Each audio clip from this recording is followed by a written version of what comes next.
Okay, let's now take on the another topic that's associated with chemical bonding. But in this case, we're going to ask a question, which is, if there are different kinds of chemical bonding, what kind of effect does that have on the actual shape of the molecule, the overall shape of the molecule built by those atoms? And the rules behind the shapes that one are able to produce from molecule is the VSEPR method. And let's take a look at that now.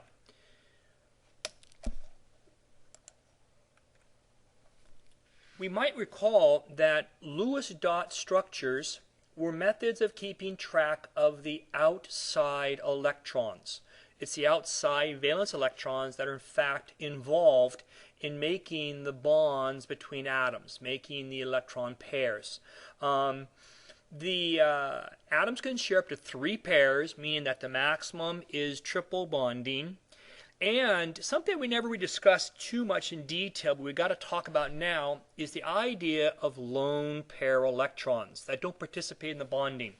Here we see water, and as you can tell, water has a bond with 2 hydrogens, but there are 2 electron pairs that are not involved in the bonding. And those 2 electron pairs have a very significant impact on the structure that's made. And what I'd like to do right now is break away from the PowerPoint, walk us through this idea of lone pairs and make sure we're all on board on that, and then we'll dump back and continue our discussion of molecular shape. So bear with me for one moment, and let's see if this works. Okay, you might recall that let me get it all set up here. If we take something like oxygen, the oxygen has a first shell that has 2 electrons.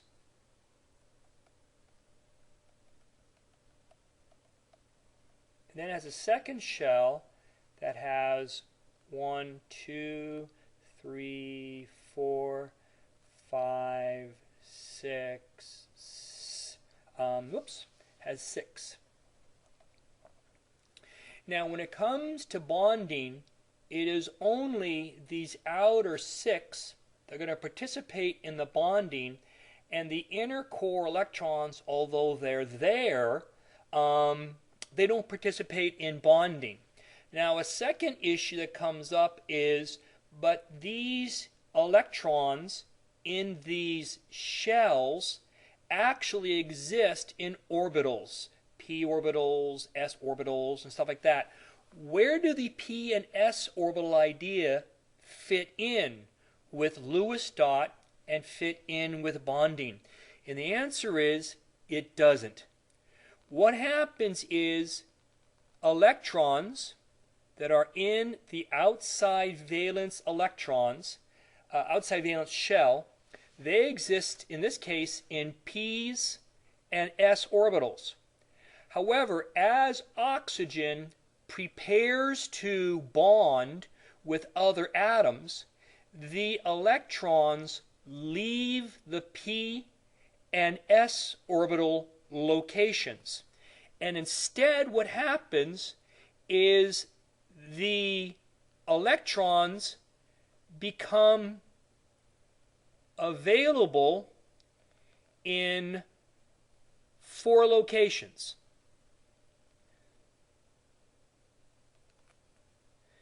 These locations are not S's, they're not P's, they're referred to as bonding orbitals.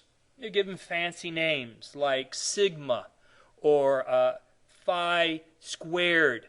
There are different regions that the outside valence electrons can appear in.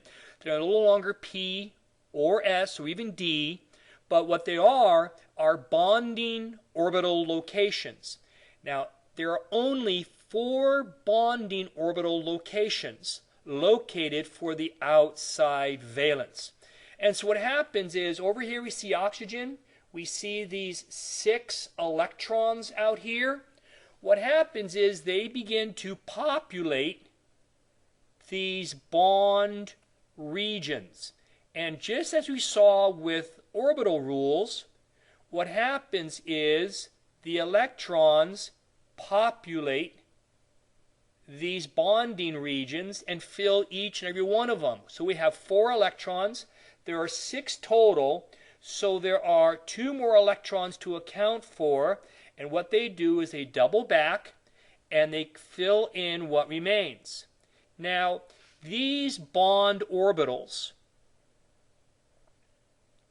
shorthand call it BO because they're stinky.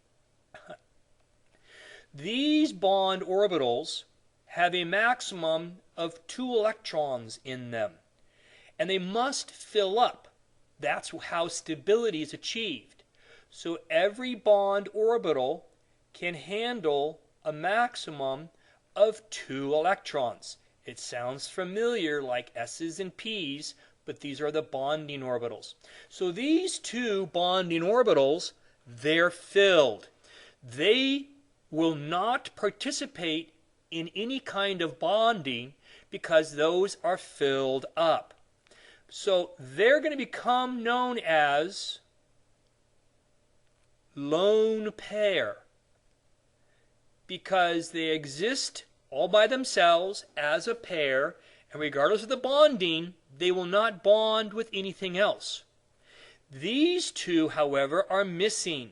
We need another electron to fill in here, and another one to fill in here, and one possibility is to bond with hydrogen, because hydrogen has its own bond region here, and right here, this is where the sharing of the electrons are going to appear, and this is where the covalent bond will emerge.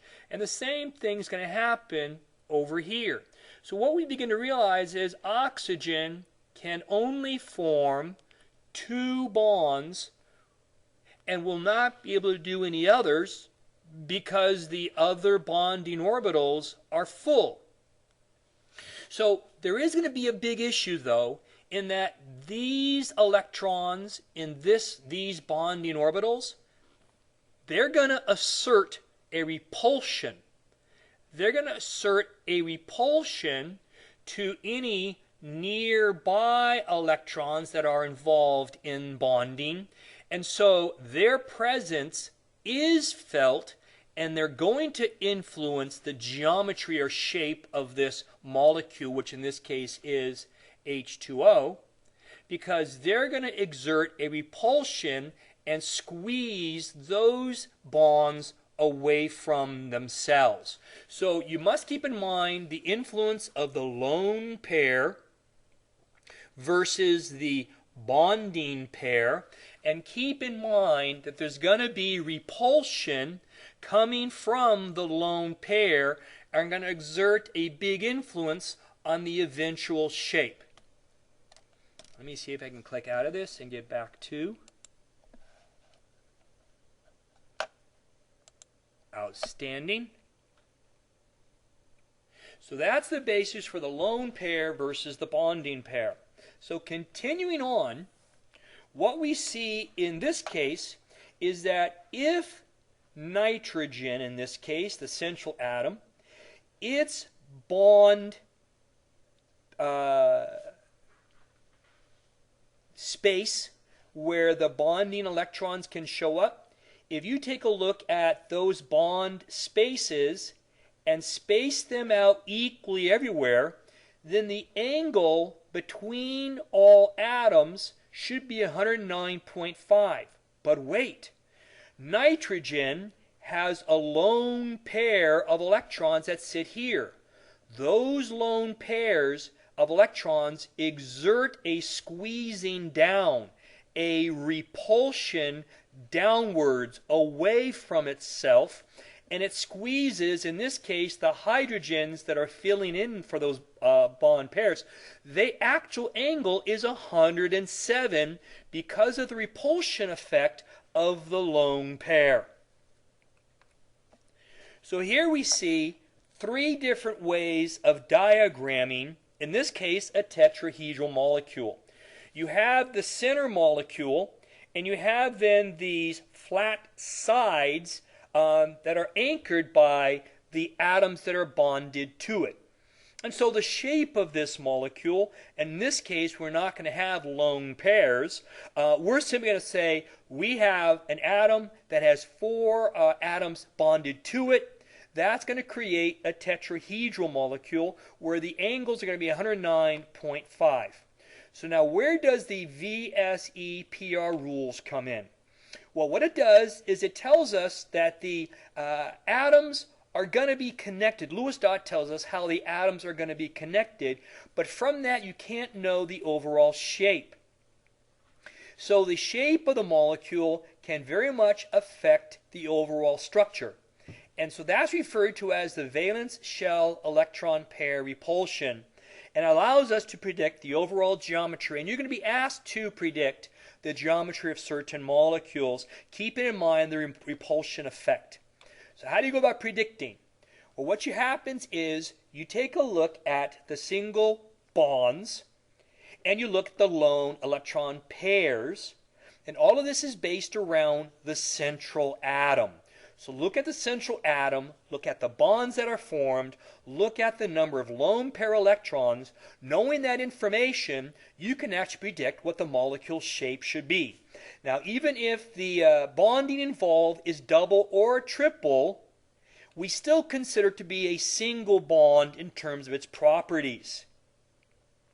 Also recognize we've talked about the electron pairs. They're going to want to move as far apart as they possibly can from a three-dimensional standpoint because there's repulsion between those electron clouds. You've got to make sure you have maximum spacing. So you got bond angles to consider. You got an underlying structure, the number of atoms. In the end, determine the actual shape. So, here are your geometries. This geometry obviously is linear because you've got the two bonds. The chlorine clouds repel each other, so you get 180. Even if there are double bonds, you would get a linear geometry, not the total number of bonds, but the overall shape. Now this one here, this one has 120 degrees associated with it. The degrees are all the same because it is the same kind of atom that's bonded. This is referred to as a trigonal planar geometry when you have boron and 3 fluorines, or you get the nitrogen and the 3 oxygens. However, the angle is going to change if in fact the central atom, in this case carbon, does not have the same kind of atoms bonded all around. That will change the actual angles for the different bonds themselves. And the reason why it changes again is there's repulsion between the electrons around it. Notice there's a bigger push away from the oxygen, and that bigger push, because there are a larger number of electrons around it, pushes the hydrogens further away from it, causing a larger angle than predicted and a smaller angle predicted between the two hydrogens. Notice in this case that because you have the double bonded O on one side, it actually pushes further away from each other, creating a trigonal planar, which is also called a bent or V-shaped. Now here's a variety of shapes we can look at. When you have BH3, it's going to be trigonal planar because there's 3 atoms connected to the central atom, and they're all the same kinds of atoms. But now, take a look at SO2. We saw this just a moment ago. Notice that the angles are going to change because of the lone pair of electron clouds squeezing them closer together. This is carbon linked to 4 hydrogens. Those hydrogens will repel each other so they're as far apart as possible. And what you get is equal 109.5 degrees. And that's referred to as a tetrahedral geometry because it forms a tetrahedron shape. In this case, you have a tetrahedral. However, because of the lone pairs, it squeezes those hydrogens further away, and what you now have a trigonal pyramidal.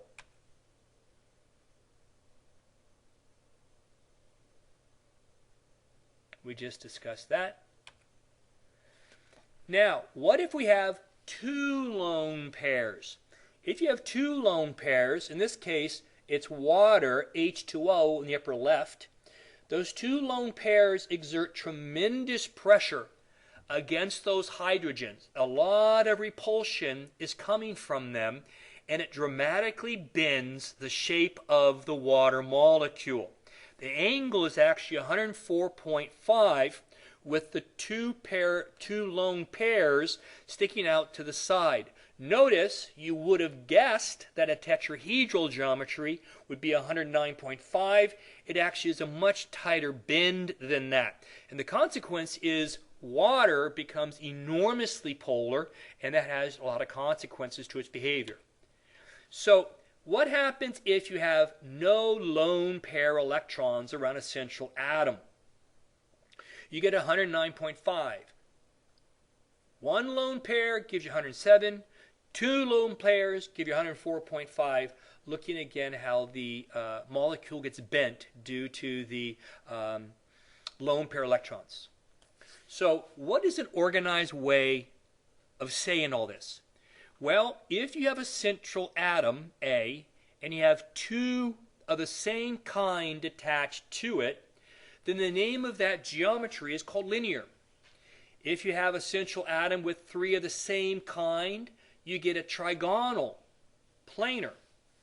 If, in fact, you have a central with two identical, but there are lone pairs involved, it's bent. Now, if you have a central atom, I'm now looking at the mid left, if it's a central atom and I have four identical atoms attached to it, the overall geometry of that molecule is tetrahedral. You go on to say if I have three atoms attached to it and one lone pair, then I get a trigonal pyramidal. It then goes into additional combinations that are beyond where we go, but you can start to realize that there are these different shaped molecules based upon who the central atom is bonded to and whether they're a lone pair.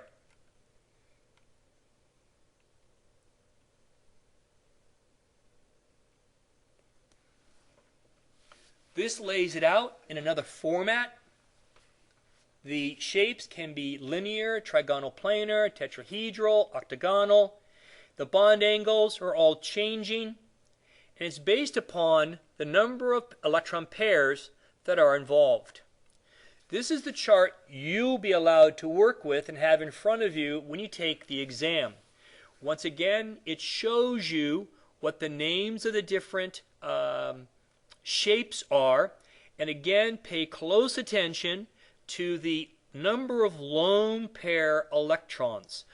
In the case of the trigonal pyramid, there's one lone pair, and then water, it would be two lone pair. And take a look at that for a while, and you could lose your mind.